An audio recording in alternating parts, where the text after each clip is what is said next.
A respected female police officer was found shot inside her own home, and the only person there was her husband.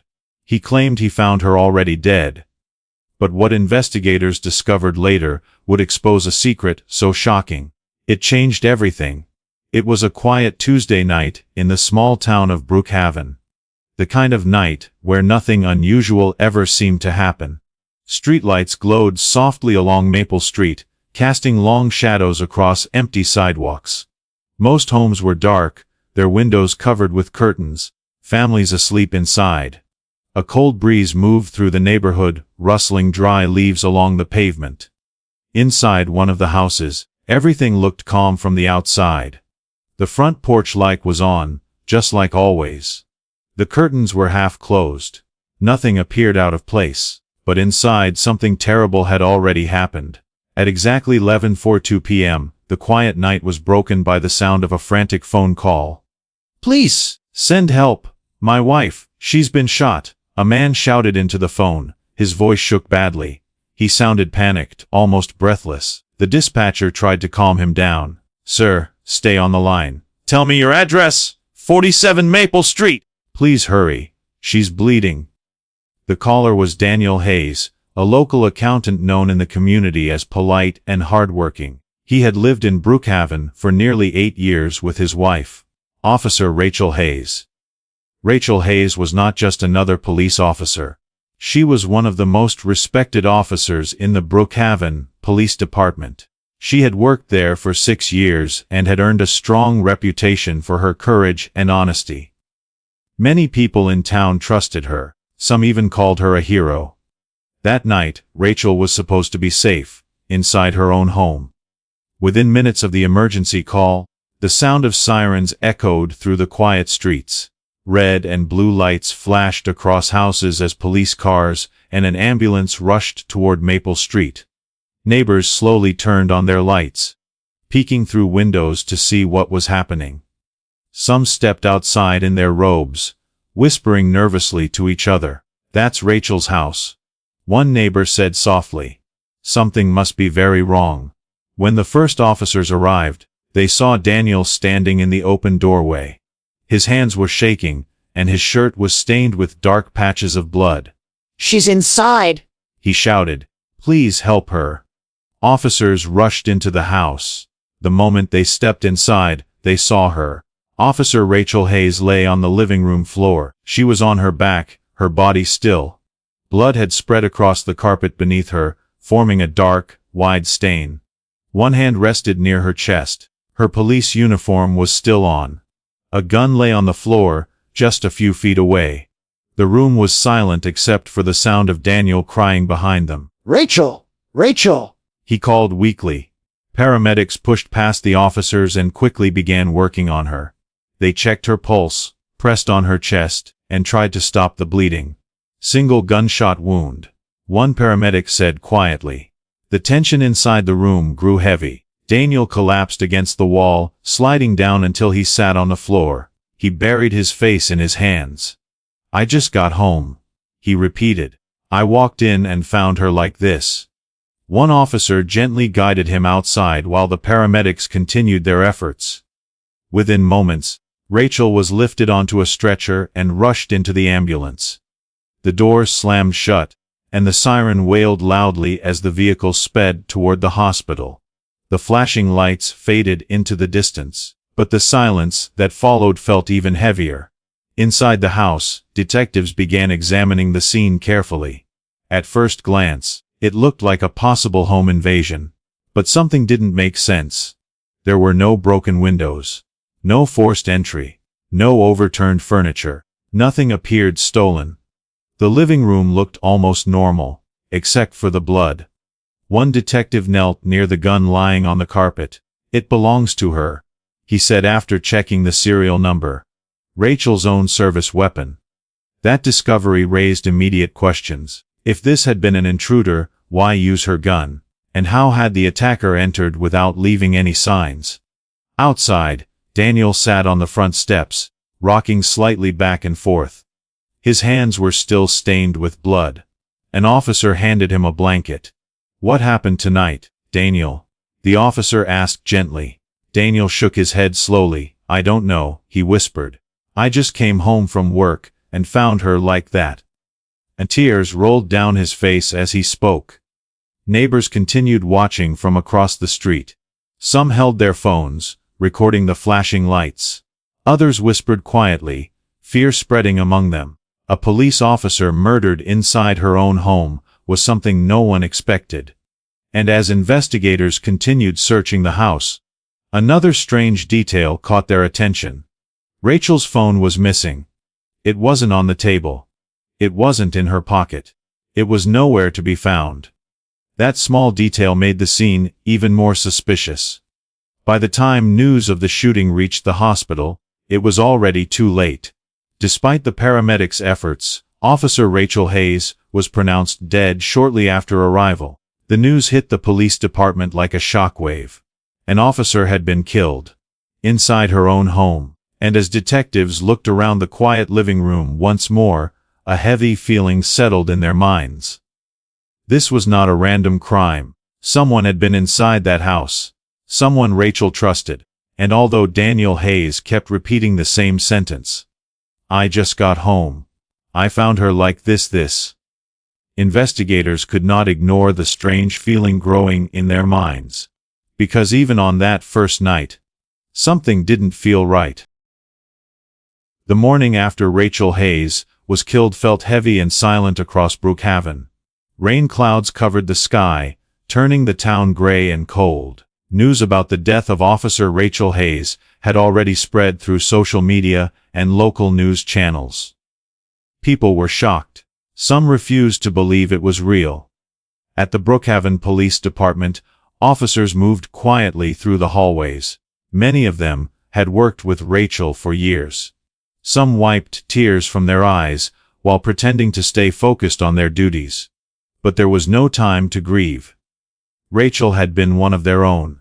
And now, they had to find the person responsible for her death. Inside a small interview room, Daniel Hayes sat at a metal table.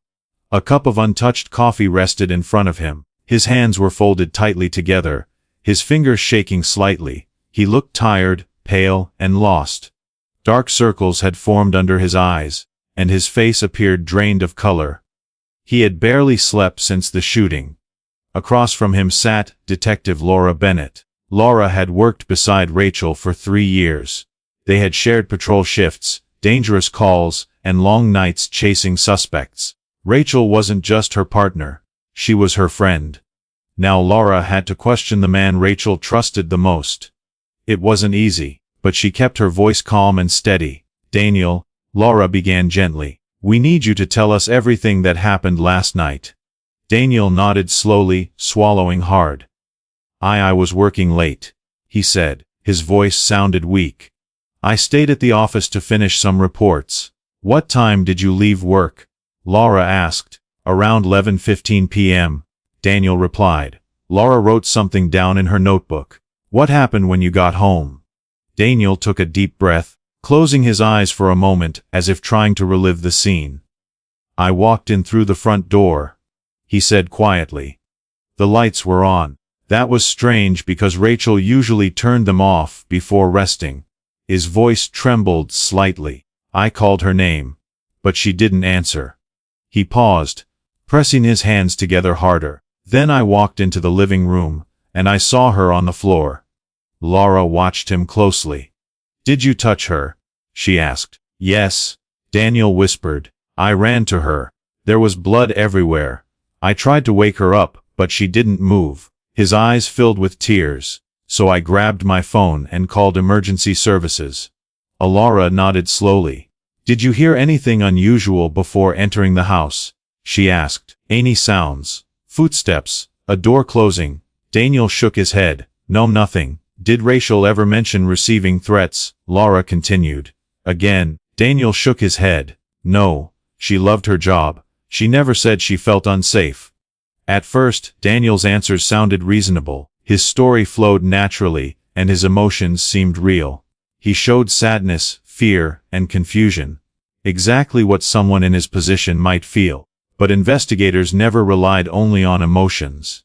They relied on facts. and the facts were starting to tell a different story. Later that morning, detectives reviewed footage from a security camera installed at a neighbor's house across the street. The video showed Maple Street clearly. At 10:55 p.m., Daniel's car appeared in the frame. It pulled slowly into the driveway. The detectives stared at the screen in silence. That was nearly 40 minutes earlier than Daniel had claimed to arrive home. The room felt tense as they replayed the video again. Same result, same time, same car. Laura felt a cold feeling spread through her chest. Why would Daniel lie about something so simple? They returned to the interview room. Daniel looked up nervously as Laura entered again. She placed a printed image from the security footage on the table. "Daniel," she said calmly, "can you explain this?" He leaned forward slowly. The moment he saw the photo, his expression changed. Confusion turned into fear. I don't understand," he said weakly. Laura pointed to the timestamp. "This shows your car arriving at 10:05 p.m., she explained. "But you told us you arrived at 11:30 p.m., Daniel froze. His mouth opened slightly, but no words came out. For several seconds, the room stayed silent. Finally, he spoke. "I forgot," he stammered. "I came home earlier for a few minutes." Laura raised an eyebrow. "For what reason?" she asked. "To pick up some papers," Daniel replied quickly. "Important work documents." Laura studied his face carefully. "What papers?" Daniel hesitated again. "Financial reports," he answered. "I needed them for work." The explanation sounded rushed, forced, like something made up too quickly. Laura wrote more notes. Then she asked another question. "When you returned at 10:05 p.m. was Rachel alive?" Daniel's breathing became faster. I didn't see her then," he said. "I just grabbed the papers and left." Laura noticed sweat forming on his forehead. That small lie had changed everything. What had once looked like a grieving husband now looked like a possible suspect. Meanwhile, the medical examiner had completed Rachel's autopsy. The results brought another shocking discovery. Rachel had been shot from across the room. Not at close range. That meant the shooter had been standing several feet away. And there was something even more important. Rachel had never fired her weapon. Her gun contained only one fired bullet, the one that killed her. She had no time to defend herself. No signs of struggle were found on her hands. That meant one terrible possibility. Rachel likely knew the person holding the gun. Back at the station, Laura sat quietly at her desk, staring at the growing list of evidence. Security footage, timeline errors, ballistics reports. Each new detail made Daniel's story look weaker. And deep inside, Laura felt a painful thought forming. What if the person responsible for Rachel's death was sitting just a few rooms away? Because sometimes, the most dangerous lies are not told by strangers. They are told by the people closest to you. By the third day after Rachel Hayes' death, the entire town of Brookhaven felt different. People spoke in hushed voices at grocery stores. Parents walked their children to school instead of letting them go alone.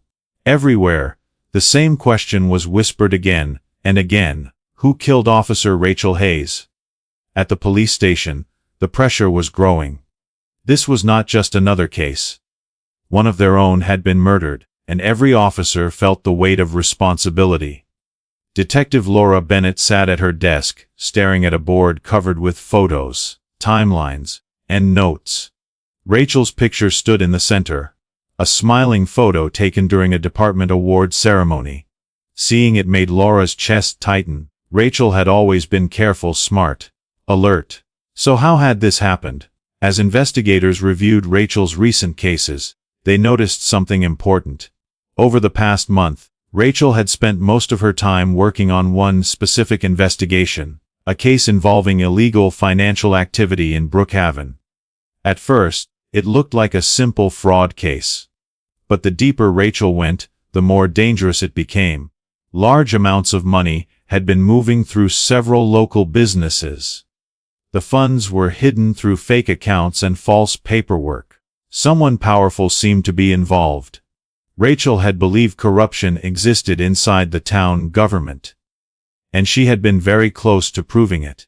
Laura remembered a strange conversation she once had with Rachel 2 weeks before her death. They had just finished a long shift and were sitting in the patrol car outside a quiet gas station. Rachel had looked serious, more serious than usual. "If something happens to me," Rachel had said quietly, "promise me you'll check my desk drawer." Laura had laughed at the time. "Nothing's going to happen to you," she had replied. But Rachel didn't smile. Instead, she simply nodded and stared out the window. Now, remembering those words made Laura feel uneasy. It sounded less like a joke, and more like a warning. Later that afternoon, Laura walked into Rachel's office. The room still felt strange without her. Rachel's jacket hung on the back of the chair. Her coffee mug sat near the computer, half full from the day she never returned. Laura moved slowly toward the desk drawer Rachel had mentioned. It was locked. That alone raised suspicion. Rachel rarely locked her drawers unless something inside was important. Laura called the evidence technician, who carefully opened the drawer using a small tool. Inside, they found several folders and one sealed envelope. The envelope was plain, but heavy. Laura picked it up carefully. Her hands felt cold. "Let's see what she wanted us to find," she whispered. She opened the envelope. Inside were printed emails, bank records, and financial statements. As Laura flipped through the papers, her heart began to race. Names appeared again and again. Business owners, town officials, and then, one name made her freeze. Daniel Hayes, Rachel's husband. Laura stared at the page in disbelief. There were records showing several large money transfers sent to Daniel's personal account over the past 6 months. The amounts were not small, thousands of dollars. Some transfers came from businesses already under investigation. The room felt suddenly silent. "That can't be right," one officer whispered. Laura checked the documents again. Same numbers, same name, Daniel Hayes. A heavy realization settled over her. Rachel had discovered something about her husband. Something illegal. Something dangerous. But there was still a question that troubled investigators. Had Rachel confronted Daniel about the money? Or had someone else discovered what she knew? Later that evening, detectives brought Daniel back to the station for more questioning. This time, the tone was different. More serious. More direct. Laura placed copies of the financial records on the table. Daniel stared at them, confusion crossing his face. "What is this?" he asked. "You tell us," Laura replied calmly. Daniel picked up one sheet and read silently. His hands began to shake. "I don't know anything about this," he said quickly. Laura leaned forward slightly. "These payments were sent to your account," she said. "Multiple times." Daniel swallowed hard. "They're business transfers," he insisted. "Clients pay me for accounting work." Laura studied him carefully. "These companies are under criminal investigation," she said. Daniel looked stunned. "I didn't know that," he whispered. His reaction seemed nervous, but not completely convincing. Investigators continued asking questions, but Daniel stuck to the same explanation. He claimed the payments were legal. He claimed he had done nothing wrong. But the evidence suggested otherwise. Then came another discovery, one that would change everything. While searching Rachel's personal belongings collected from the house, investigators found her phone hidden under the living room couch. It had been overlooked during the first search. That alone raised suspicion. Why would her phone be hidden? When technicians examined the device, they found something unexpected. An audio recording saved just hours before Rachel died. The file had been created automatically, as if Rachel had pressed record during an important conversation. Laura felt a chill run down her spine as she stared at the screen. "Play it," she said quietly. But before pressing the button she hesitated, because deep inside, she already sensed the truth waiting inside that recording. A truth that might destroy everything Daniel Hayes had claimed, and possibly reveal the final moments of Rachel Hayes' life. The small evidence room felt colder than usual. Detective Laura Bennett stood near the table, staring at Rachel Hayes' phone lying in front of her. The device looked ordinary, but everyone in the room knew it held the most important clue in the case. Two technicians stood nearby, ready to play the audio file they had just discovered. Laura folded her arms tightly across her chest. Her heart was beating faster than normal. She had faced dangerous criminals before, but this moment felt different. This time, the truth might involve someone Rachel loved. "Are you ready?" one technician asked quietly. Laura nodded. "Play it." The room fell silent as the audio began. At first, there was only faint background noise. Soft footsteps, the sound of something moving across a surface. It sounded like the phone had been placed on a table. Then came Rachel's voice. "Daniel, we need to talk." Her voice sounded serious, calm, but tense. Laura felt her throat tighten. Hearing Rachel's voice again made the situation feel painfully real. A few seconds passed. Then Daniel's voice followed. "You weren't supposed to find those records." The words hung in the air like smoke. Every person in the room froze. Rachel spoke again, her tone sharper now. "I didn't want to believe it at first," she said, "but the money transfers, your name was there every time." There was a long pause. Then Daniel spoke again, louder this time. "You don't understand," he said. "I had no choice." Laura leaned closer to the speaker, listening carefully to every word. Rachel sounded upset, but still controlled. "No choice," she replied.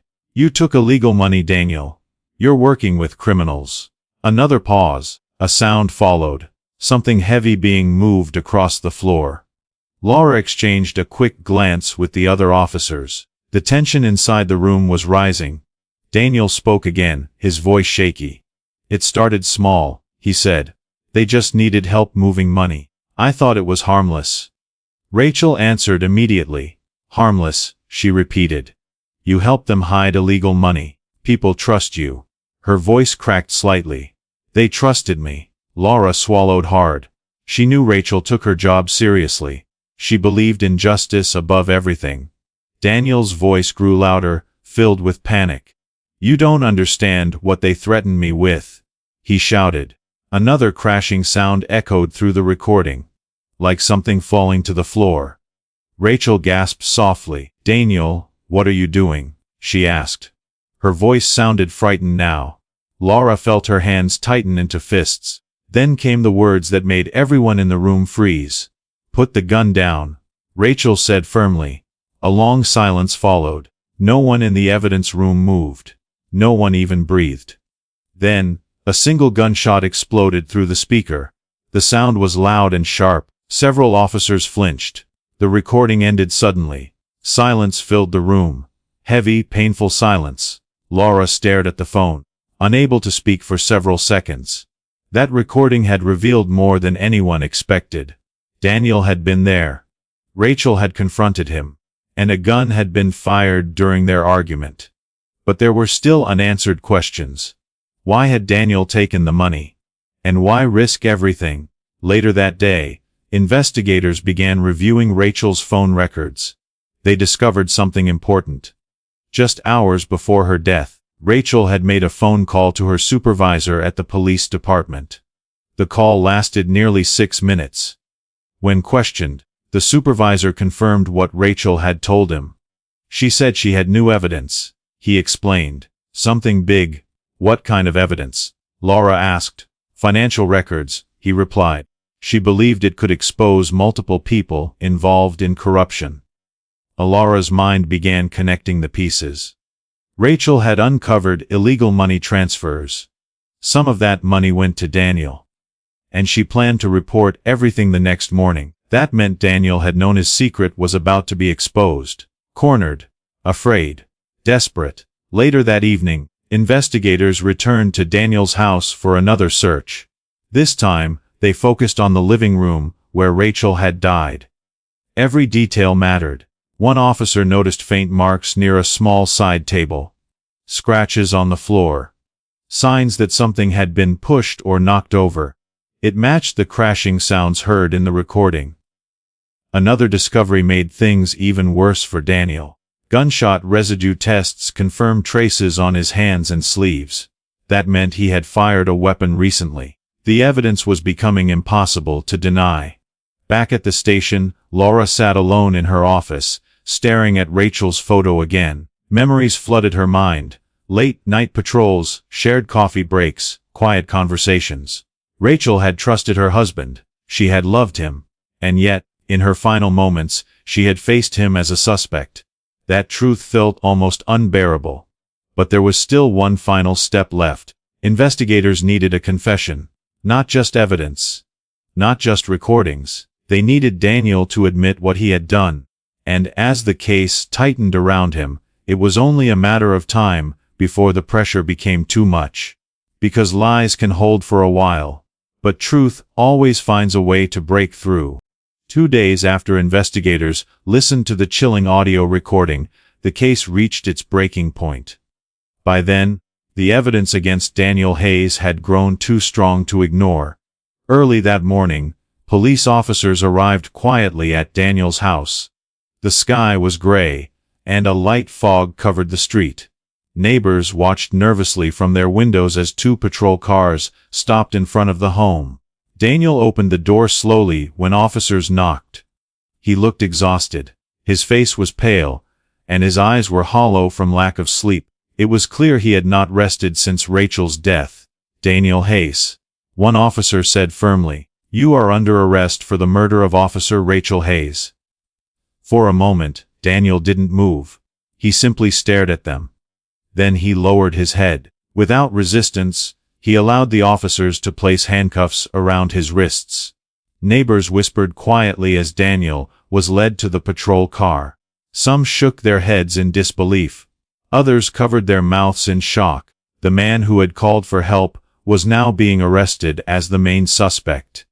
Inside the interrogation room later that day, Daniel sat silently at the table. This time, there was no coffee in front of him. No nervous explanations.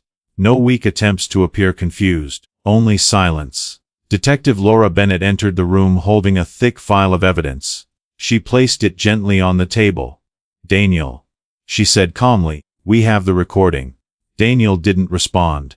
"We have the financial records," she continued. Still no response. "And we have gunshot residue from your hands." Daniel slowly closed his eyes. The pressure was closing in. Laura leaned forward slightly. "This is your chance to tell the truth." For several seconds, the room stayed quiet. Then Daniel's shoulders began to shake.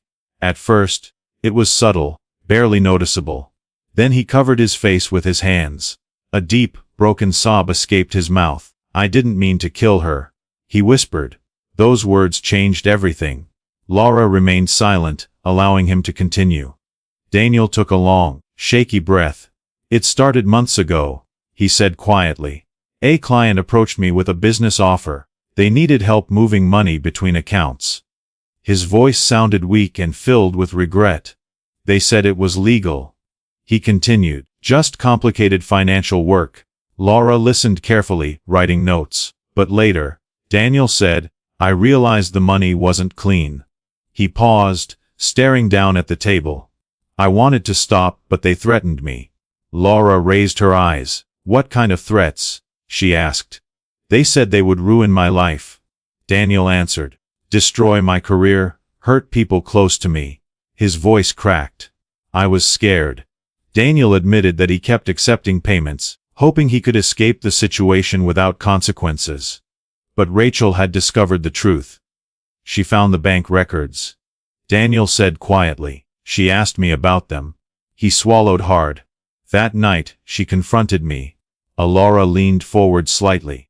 "What happened during the argument?" she asked. Daniel's breathing grew heavier. "She told me she was going to report everything the next morning," he said. "She said it was her duty." A tear rolled down his cheek. "I panicked." He explained that during the argument, Rachel demanded the truth. She insisted that he turn himself in before things became worse. But Daniel felt trapped, desperate, afraid. "I grabbed her service weapon from the table," he admitted. "I just wanted to scare her, to make her stop." Laura's pen paused on the page. "What happened next?" she asked quietly. Daniel closed his eyes tightly.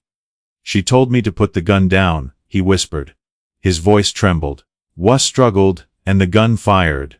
The words hung in the air. Rachel collapsed to the floor. Daniel stared at her in shock. I didn't know what to do, he said weakly. Instead of calling for help immediately, Daniel made a terrible decision. He waited. He tried to clean parts of the scene. He attempted to create a false timeline, hoping investigators would believe an intruder had entered the house. But his plan failed. The security footage exposed his lie. The financial records revealed his involvement, and Rachel's own recording captured the truth. Weeks later, the courtroom was filled with people. Police officers, reporters, and town residents gathered to witness the trial. Rachel's family sat quietly in the front row, holding each other's hands. Daniel sat at the defense table, staring down at the floor. During the trial, prosecutors played Rachel's audio recording for the jury. As her voice filled the courtroom, many people wiped tears from their eyes. Hearing her final moments was painful. But it revealed the truth. The jury listened carefully to every detail.